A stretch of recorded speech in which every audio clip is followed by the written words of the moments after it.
Messi শেখালেন গোল কিভাবে করতে হয়, খেলাটা এভাবেই খেলতে হয়। শুরুতেই গোল অফসাইডে বাধা পড়লেও এরপর বক্সের বাহির থেকে দারুণ বাঁকানো শটে খুঁজে নিয়েছেন জাল। এতে করে মাত্র 17 মিনিটে লিড পেয়েছে বিশ্ব চ্যাম্পিয়নরা। শুরু থেকে ডমিনেট করে খেলছে, ডিফেন্স, মিড আর অ্যাটাকের সংযোগ যেন চোখের শান্তি। মেসির গোল ও আর্জেন্টিনার শুরুতে ডমিনেট করা নিয়ে থাকছে প্রতিবেদনে। বিশ্ব চ্যাম্পিয়নদের ফুটবল কেমন হওয়া উচিত তারই এক ঝলক দেখা গেল আলজেরিয়ার বিপক্ষে আর্জেন্টিনার ম্যাচে। শুরু থেকেই বলের নিয়ন্ত্রণ নিজেদের দখলে রেখে ম্যাচের ছন্দ নির্ধারণ করেছেন লিওনেল স্ক্যালোনির দল। আর সেই আধিপত্যের পুরস্কার হিসাবে 17 মিনিটে আসে লিওনেল মেসির দুর্দান্ত এক গোল। ম্যাচের প্রথম বাঁশি থেকেই আক্রমণাত্মক ফুটবল খেলতে থাকে আর্জেন্টিনা। মাঝে মাঠে রদ্রিগো দি পল, এনজো ফার্নান্দেজ ও থিয়াগো আলমাদার সমন্বয়ে একের পর এক আক্রমণ গড়ে তোলে দক্ষিণ আমেরিকার দলটি। অন্যদিকে আলজেরিয়া বেশিরভাগ সময় কাটিয়েছে নিজেদের অর্ধে আর্জেন্টিনার চাপ সামাল দেওয়ার চেষ্টায়।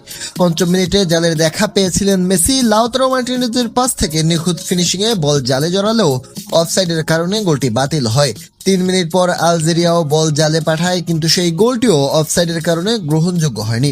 তবে মেসিকে বেশিক্ষণ অপেক্ষা করতে হয়নি। 17তম মিনিটে ডিপলের কাছ থেকে বল পেয়ে মাঝমাঠ থেকে এগিয়ে যান আর্জেন্টাইন অধিনায়ক।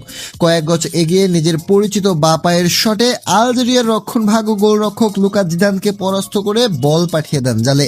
অভিজ্ঞতার সঙ্গে দক্ষতার মিশেলে তৈরি হয় সেই গোল। ছিল বিশ্বমানের এক ফিনিশিং এর নিখুঁত উদাহরণ। এগুলোর মাধ্যমে জাতীয় দলের হয়ে নিজের গোল সংখ্যা 118তে উন্নীত করেন মেসি। একই সঙ্গে বিশ্বকাপ ইতিহাসে নিজের গোল সংখ্যাও আরও সমৃদ্ধ করেন তিনি। গোলের পর আক্রমণে ধার কমায়নি আর্জেন্টিনা। বল দখল, পাসের নিখুঁততা এবং মাঠ জুড়ে সংগঠিত ফুটবল খেলে আলজেরিয়াকে চাপে রেখেছে দলটি।